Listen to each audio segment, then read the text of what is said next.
بہن نے فرمایا کہ تراویح میں نیت کیا ہونی چاہیے؟ دیکھیں تراویح سنت موقدہ ہیں تو سنت موقدہ کی نیت سے تراویح ادا کریں۔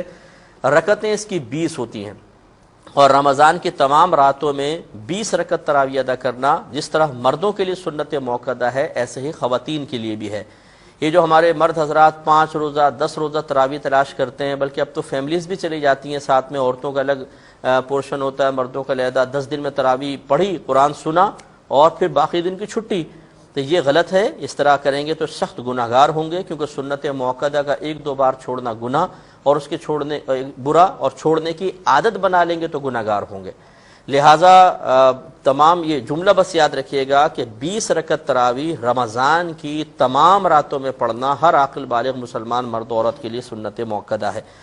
عورتیں اگر باجماعت اس کو ادا کریں بہتر یہ ہے کہ علیحدہ ہی پڑھیں، لیکن اگر کہیں ایسی صورتحال ہے کہ عورتیں محلے میں بہت زیادہ سستی کرتی ہیں اور یہ تراویح چھوڑ دیتی ہیں، اور کوئی ایک بہن اپنے گھر میں اس طرح کا اہتمام کرتی ہیں کہ اگر عورتیں وہاں پہ جمع ہو جائیں تراویح بھی باجماعت ہو جائے، اور اس کے بعد کوئی درس قرآن کا بھی اہتمام ہے، درس حدیث کا ہے، تاکہ عورتیں علم سیکھیں، وہ برائیوں سے بچیں اور نمازوں کا جذبہ ان کے اندر بیدار ہو، تو اس کے لیے پھر کچھ قیودات اور شرائط ہیں، ان کے ساتھ ایسا ہو سکتا ہے۔ مثال کے طور پر نمبر 1، اپنے گھر والوں کی اجازت سے نکلیں۔ اگر شادی شدہ عورت ہے تو شوہر سے پوچھ کر آئیں، غیر شادی شدہ ہے تو اپنے بڑوں سے پوچھ کر آئیں۔ نمبر 2، پردے کے ساتھ نکلیں۔ نمبر 3، کوئی نہ کوئی محرم ساتھ ہونا چاہیے۔ نمبر 4، راستہ پرفتن نہ ہو، خرابیاں نہ ہو کہ عورت باہر نکلے تو عزت کے مسائل ہوتے ہیں تو پھر گھر میں رہیں۔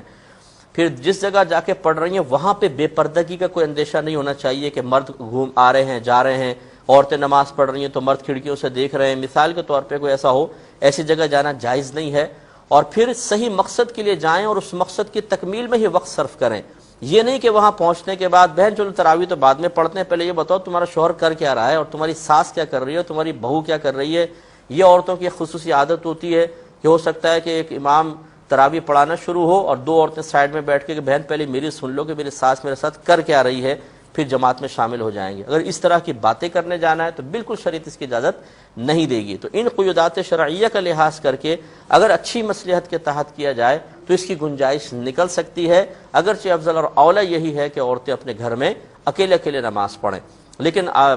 میرے نزدیک اور بہت ساری اس کی مصلحتیں بھی ہیں جو میں یہاں پر ذکر کرنا مناسب نہیں سمجھتا ہوں، کہ بعض ایسے بھی ہم نے دیکھا ہے کہ خواتین جن کے عقائد بھی صحیح نہیں ہیں، کچھ کو عقائد کا ٹھکانہ نہیں ہے، ان کو مسائل معلوم نہیں ہیں، وہ محلے کے اندر اس طریقے سے کرنا شروع ہو گئی ہیں، تو یہ بھی ضروری یاد رکھیں کہ وہ جو امام بنے عورت وہ بالکل اس کو تمام مسائل آنے چاہیے اور وہ صحیح نماز پڑھانے پہ قدرت رکھتی ہو، تب کہیں جا کے اس کی کسی طریقے سے گنجائش نکل سکتی ہے موجودہ دور کے اعتبار سے۔ ورنہ میں نے جیسے آپ کو بتایا کہ اصل مسئلہ فقہ حنفی میں یہی ہے کہ عورتیں از خود جماعت قائم نہ کریں، اپنے گھر میں ہی پڑھیں، لیکن بعض اوقات مصلحت زمانہ ایسی ہو جاتی ہے، ضرورت زمانہ یا تغیر زمانہ کے اعتبار سے مسائل کو جیسے بدل جاتے ہیں جو میں دیکھ رہا ہوں، لیکن یہاں پہ ہر چیز کو مجھے بیان کرنا